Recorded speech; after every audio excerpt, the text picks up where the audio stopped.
A leitura é Isaías 64:4, é a mesma passagem que o apóstolo Paulo usou em 1 Coríntios 2:9. Então vamos ler Isaías 64:4. Porque desde os tempos antigos, em outras Bíblias, desde a antiguidade, não se ouviu, nem com ouvidos se percebeu, nem com os olhos se viu um Deus além de ti, que trabalhe para aquele que nele espera. Em outras Bíblias, que nele confiam. Agora abra lá em 1 Coríntios 2:9 para a leitura que Paulo utilizou. 1 Coríntios 2:9.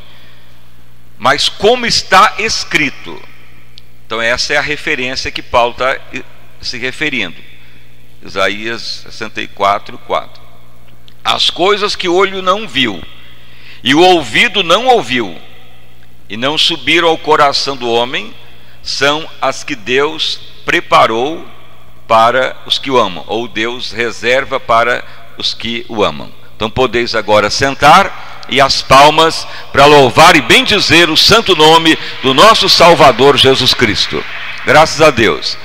Irmãos e irmãs, então nós estamos agora numa etapa muito importante, que é a igreja que torna gloriosa, ou seja, que todos que vão se assemelhando a Cristo, porque o plano de Deus, Romanos 8:29, o Senhor predestinou todos a sermos a semelhança de Cristo. Ele é o primogênito entre muitos irmãos. Então em Coríntios 2 declara que o Espírito Santo vai nos transformando dia a dia à semelhança de Cristo. E a palavra então declara em Hebreus 6: deixemos os rudimentos da fé e prossigamos a maturidade em Cristo. Então a palavra está sendo pregada nessa semana, que o maior exemplo de uma pessoa que amou o Pai foi o próprio Jesus aqui na terra. Então Jesus crescia no conhecimento, na sabedoria e na graça diante do Pai, e ele foi o exemplo maior de quem amou o Pai aqui na terra.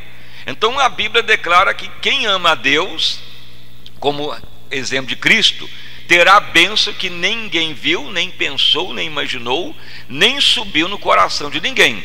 Então o grande exemplo de amor ao Pai é o próprio Senhor Jesus. Então nós lemos aqui em Isaías essa passagem, que algumas traduções utilizam os que amam a Deus, outras utilizam aqueles que esperam em Deus, ou aqueles que confiam em Deus. Então veja bem que há um sinônimo, ou há uma declaração justamente dos fundamentos que Jesus fez aqui na terra em demonstração de amor ao Pai. Então Jesus esperou no Pai, Jesus confiou no Pai, Jesus o obedeceu, o amou e obedeceu a Ele. Então esses são os fundamentos proféticos que sempre que nós temos que ter ao Pai. Então veja bem, Jesus esperou sempre em Deus. Então certa feita Jesus estava indo para outras cidades, aldeias, pregar o Evangelho. Então os discípulos, eles perguntaram: mestre, vamos levar comida, roupa para irmos para outras cidades? Então Jesus falou: não. E este é o pensamento das pessoas, que vai comer, beber, vestir, pensamento de preocupação do dia de amanhã. Então Jesus declarou: mas buscai o reino de Deus, sua justiça, tudo é acrescentado. Mas os outros discípulos com ele estavam preocupados que ia ter no outro dia, ou se iam comer, se pagar contas, se iam ter dinheiro, onde morar, onde sobreviver. Mas Jesus, amando ao Pai, então ele esperava em Deus, ou seja, ele sabia que seria suprido, sabia que não haveria falta. Então veja bem, esse é um dos grandes princípios do amor de Cristo ao Pai, de esperar nele, de agradecer já que teria o que comer, beber, o trabalho, a atividade, já teria vitória para os bens da vida. Então esse é um princípio também do amor de Cristo ao Pai, de não ficar preocupado. Quando nós ficamos preocupados, o que vai comer, vestir, vai pagar a conta, terá dinheiro amanhã, vai fazer o que para sobreviver? Então isso demonstra falta de esperança em Deus. Mas Jesus espera em Deus, ele aguarda que Deus suprirá tudo. Então a Bíblia declara que quando nós falamos, Senhor, eu quero esperar em Deus, não que você vai ficar parasita, ou de braço cruzado, ou que vai ficar em casa esperando que tudo vai ocorrer. Mas veja bem que Jesus orava todo dia ao Pai, amor ao Pai. Jesus cuidava dos negócios do Pai, a comida dele era fazer a vontade do Pai, de dar a palavra de Deus para as pessoas. Mas ele não preocupava com o dia de amanhã, ele sabia que Deus ia suprir. Então vai se somando tudo isso, e essa profecia vai cumprindo. Então toda vez que você busca a Deus todo dia, você está tendo a sua comida à vontade do Pai. Todo dia que você fala, Senhor, eu quero preocupar com as coisas de Deus, você está amando ao Pai. Então você não vai viver preocupado com amanhã, então, você está esperando em Deus. Então aquilo que ninguém viu, nem pensou, nem imaginou, é que Deus reserva aos que o amam, aos que confiam nele, aos que esperam nele, aos que aguardam nele, as bênçãos vão vindo. Então como que Deus supriu Jesus? Como que veio dinheiro, riqueza e bênção? Porque muitas vezes se pensa que Jesus viveu paupérrimo, de maneira alguma. Você pode notar, em Mateus declara que muitas mulheres ou pessoas da sociedade daquela época, pessoas eminentes até lá do administrador de Herodes, mulheres serviam Jesus com suas fazendas, propriedades, riqueza, com bens.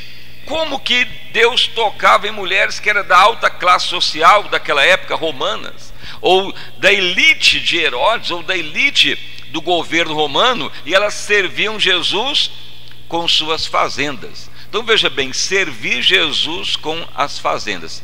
Uma tradução é servir Jesus com as propriedades. Mas veja bem que quando você fala fazenda, você já ouviu falar que tem no governo vários ministérios, e o que cuida dos bens ou do dinheiro ou da economia é chamado Ministério da Fazenda. Por quê? Porque a palavra fazenda, ela é traduzida como aquilo que administra os bens, administra o dinheiro, é aquilo que faz a economia girar, que faz a economia andar, que faz ter a valorização dos bens. Então aquelas mulheres serviam Jesus com suas fazendas, seus bens, com sua propriedade, ou com o lucro, ou com a riqueza, ou até com os negócios que eles tinham naquela época, que havia vários negócios. Então Jesus recebia bens que era dado a ele, servia a Jesus com as fazendas. Então não era simplesmente ofertas, não era simplesmente doação, não era simplesmente uma ajudinha, era algo sobrenatural.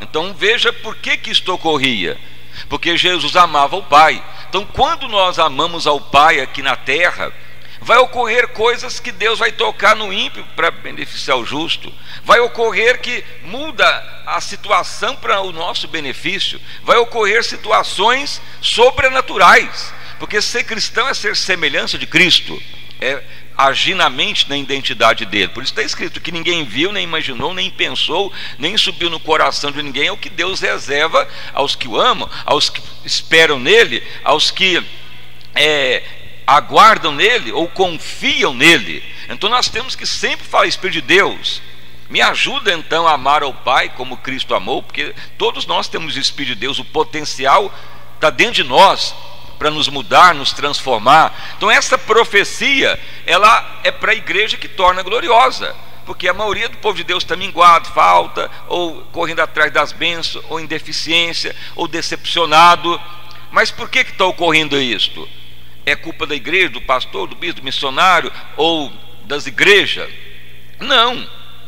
Podemos ter várias dificuldades ministeriais para todo lado, ou até contradições nas doutrinas, mas o grande fundamento é individual. O grande fundamento é a pessoa que serve a Deus tem que amar ao Pai como Cristo amou, porque é o exemplo maior. Então a promessa, a profecia é essa: quem nem viu, nem pensou, nem imaginou, nem subiu no coração de ninguém, é o que o Senhor reserva aos que amam a Ele. E o amor ao Pai, o maior exemplo é o próprio Cristo. Então você tem que estar sempre atento: eu estou amando ao Pai como Cristo amou para cumprir essa profecia na minha vida? Eu tenho buscado ao Pai todo dia como Jesus buscava todo dia? A sua comida é a vontade do Pai? Ele ficou 3 dias no templo, quando ainda com 12 anos, e os outros estavam brincando ao redor do templo, na festa dos tabernáculos, e Jesus lá dentro, e Maria e José procurando Jesus já 3 dias. Aí no último dia eles entram no templo, ele estava lá, e Jesus falou: estou aqui cuidando dos negócios do meu Pai. Então a palavra negócio é administrar as coisas de Deus, é priorizar a vontade do Pai, é priorizar o plano dele, é priorizar a vontade dele. Então Jesus demonstrava esse tipo de amor. Então isso está dentro de nós, porque quem tem Jesus já tem o Espírito de Deus. Então tem que desenvolver esse amor cada dia mais para essa profecia cumprir. Então Jesus não ficava preocupado com o que ia comer, vestir, beber, ou preocupado com as coisas da vida. O próprio Jesus falou: essa preocupação é das gentes do mundo, ou seja, que vive o sistema mundano. Mas quem ama a Deus ama o Pai. Logicamente Jesus teve de tudo, teve riqueza, fama, honra na eternidade, mas aqui na terra não faltou nada. E na eternidade Deus colocou ele sobre os céus e a terra.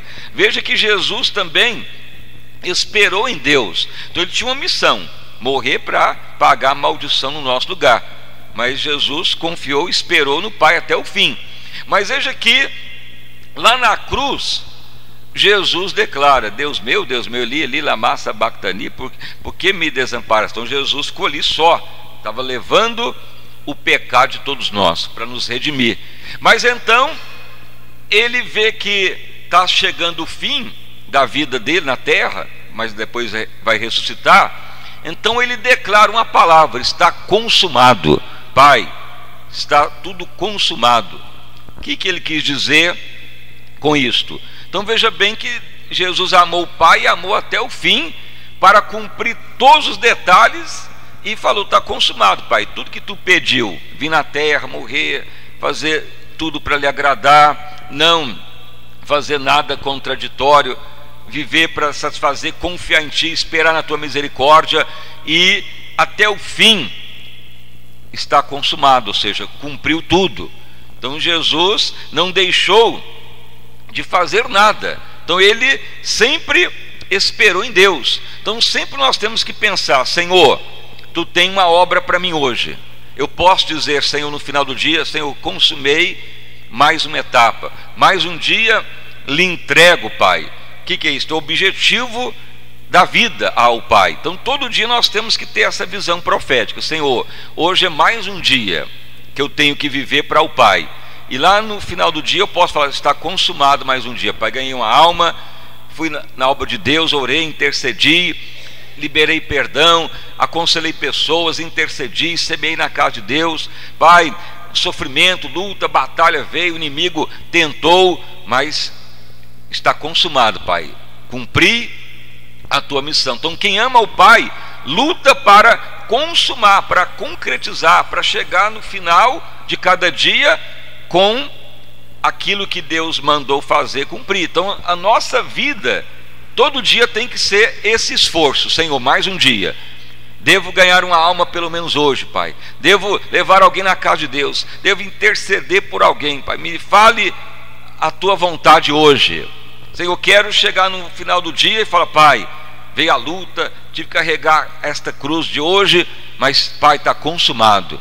Mas durante o dia vem aquele peso, aquela luta, vem algo para te impedir, vem algo, você pensa em falar: Pai, se possível, passa esse caso, está muito pesado, batalha, querem me matar, está fazendo de tudo para impedir a tua obra. Mas vá adiante. Jesus não fez isso. Então os acontecimentos vêm, mas quem ama o Pai espera, confia nele e não desiste dele. Então tudo vai ocorrer para nós não amarmos o Pai, mas todo dia nós temos que consumar a obra do Pai. E aí você vai ver o que você nem viu, nem pensou, nem imaginou, vai vir na tua vida. Então tem, por exemplo, reuniões nas famílias, tem ministérios na igreja, tem visitas, tem evangelismo. Tudo é obra de Deus. Tudo você tem que falar: meu Deus, o que é para me fazer hoje? Tudo Deus tem para nós hoje. Temos que cuidar dos negócios do Pai. E todo dia nós temos que pensar: Pai, hoje eu consumei mais uma obra, finalizei, hoje cheguei, Pai, e cumpri. Aí Deus vai ver que você cumpriu mesmo. Então quem ama vai objetivar, vai consumar a vitória. Todo dia tem um objetivo a cumprir. Mas quando a pessoa desiste no meio do caminho, abala e qualquer coisa desiste, Jesus mostrou que não desistiu. Então veio luta, veio morte, veio cruz, veio traição, abandono, veio maldade, praticamente ficou só. Os discípulos se debandaram. O único que apareceu lá no pé da cruz foi João com Maria, e Jesus fala: eis aí a tua mãe, cuida dela. Ficou só. Mas ele falou: Pai, agora está consumado. Então amou o Pai até o fim. Então para nós, Jesus falou: se quem quer vir após mim, nega a si mesmo e siga-me. Pega cada dia o quê? Então veja bem, cada dia a sua cruz. Então não desista, a cruz é a responsabilidade, é amar o Pai. Senhor, todo dia eu quero cuidar dos negócios do meu Pai. Então aquilo que ninguém viu, nem pensou, nem imaginou, é o que Deus reserva aos que o amam. Então o grande modelo de amor ao Pai é Cristo. Então nós temos que passar por todas as fases do amor de Cristo: dedicação, fervor, não preocupar com o dia de amanhã, não desesperar, não ficar abalado com maldade humana, ou com quem se levanta, ou até ameaças, ou até com a própria vida, se vai perdê-la. Mas seguir Jesus todo dia e falar: Pai, mais um dia eu consumei a obra que tu mandou fazer, mais um dia eu cuidei dos negócios do Pai. Então quando Jesus aspirou, deu o último suspiro e falou: está consumado, Pai. Então aí o véu do tempo se rasgou, houve terremoto na terra, Jesus morreu, foi ao fundo lá do abismo, do Hades, tirou a chave da morte da mão do diabo, ressuscitou o terceiro dia e teve vitória eterna. Então veja que o Pai colocou ele sobre os céus e a terra e deu a ele um nome que todo joelho se dobra. Então aquilo que ninguém pensou nem imaginou, Deus reservou aos que o amam. Então veja que há promessas sobrenaturais. Alguém pode falar: mas Jesus foi honrado na terra, mas no céu, aqui na terra, como ele viveu? Abundantemente honrado, mesmo que ele teve que levar a nossa maldição. Jesus vestia roupa púrpura, tanto é que os soldados jogaram sorte para quem ficava com aquela roupa. Mulheres jogavam, semeavam nele e ajudavam Jesus com suas fazendas, serviam a ele com suas fazendas. Jesus não vivia objetivamente o sistema mundano, mas não houve falta, maldade, pobreza, miséria. Ele levou as nossas maldades, miséria e maldição, mas ele teve de tudo o melhor, e para a eternidade o exemplo maior. Então nós devemos estar muito atentos se amamos ao Pai como Cristo amou, para cumprir esta profecia. E um dos fundamentos da igreja que torna gloriosa é fazer o que Cristo fez, porque está em Romanos 8:29, o Senhor predestinou todos a sermos a semelhança de Jesus, ele o primogênito entre muitos irmãos. Sempre é relatado: ao Jesus vir na terra, ele era o unigênito, o único, mas ao morrer e ressuscitar, ele enviou o seu Espírito. Então ele tornou o primogênito, o primeiro entre muitos, e o Espírito Santo quer nos transformar todo dia. E um dos fundamentos que mais agrada ao Pai é amar ao Pai como Cristo amou. Então você tem que estar sempre atento no que Cristo fez aqui na terra. Então Jesus confiou no Pai, Jesus esperou nele, Jesus não viveu preocupado com o dia de amanhã, um sistema mundano. Jesus cuidou dos negócios do Pai. A comida de Jesus era orar primeiro e depois fazer a boa obra do Pai. E não desesperou na ameaça, nos ataques, na traição, no abandono. E todo dia ele cumpria a missão do Pai. No final, ao pegar a cruz e morrer nela e ressuscitar, antes ele falou: está consumado. Então cada dia devemos pegar a nossa cruz e seguir Jesus. O que é a cruz? Representa a responsabilidade. A cruz representa aquilo que o Senhor nos dá para fazer, para a obra dele, para o plano dele na terra, para a vontade dele. Então ele fala: quem quer vir após mim, nega a si mesmo, cada dia toma a sua cruz e siga-me. A cruz, então, para Jesus foi a maldição de levar os pecados de toda a humanidade. Para nós é a responsabilidade das coisas eternas.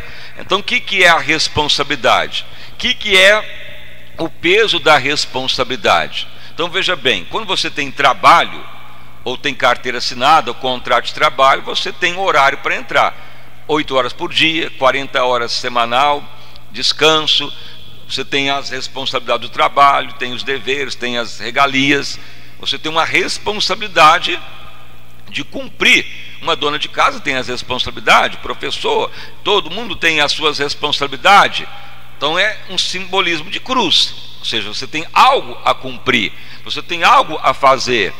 Você trabalha em objetivo do salário, do lucro, de pagar as contas, ainda que o salário seja minguado. Então veja bem, a principal responsabilidade é com Deus. Mesmo que tenha trabalho, estudo, mesmo que tenha ministério, família, todo dia você tem que cumprir a responsabilidade do Pai. E todo dia fala: Pai, cumpri mais um dia, está consumado mais um dia. Como que sabe qual que é as responsabilidades do Pai? Então veja bem, o que Jesus fez na terra? Orou, buscava o Pai toda madrugada, buscava ao anoitecer, ministrava, ensinava e apregoava o ano aceitável do Pai. Quer dizer que o tempo está chegando e nós devemos nos voltar para o amor, para a misericórdia. Jesus não veio condenar, veio salvar, veio interceder, veio dar a vida em função dos outros, socorrer.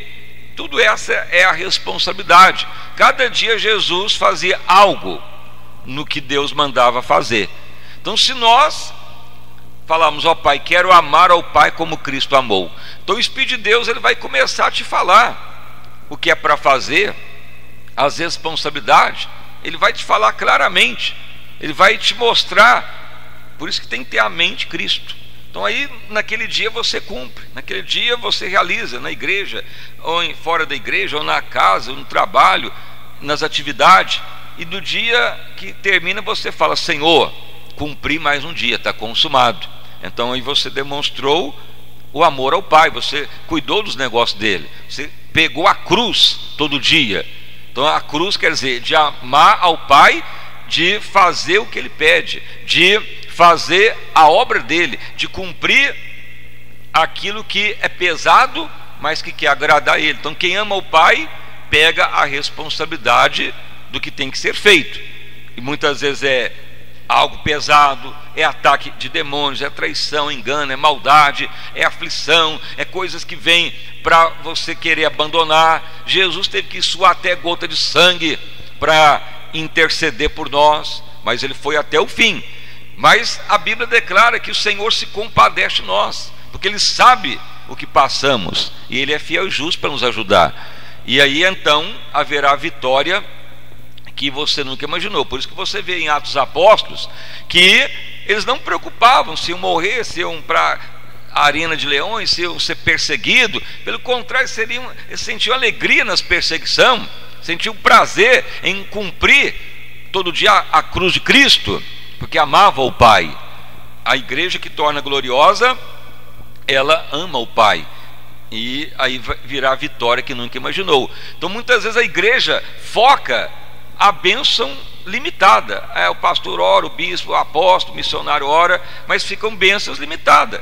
Se a bênção vem é aquilo que você esperava, então é limitada. Mas a Bíblia diz que aquilo que ninguém viu, nem pensou, nem imaginou, nem subiu no coração de ninguém, é o que Deus tem aos que o amam. Então veja bem, então tem bênçãos que é diferente dessas que a igreja está querendo só em campanhas, em bênçãos, ou o apóstolo pregando, ou o bispo, ou só querendo as vitórias. Essas bênçãos, elas são limitadas. Por que a igreja quer essas bênçãos.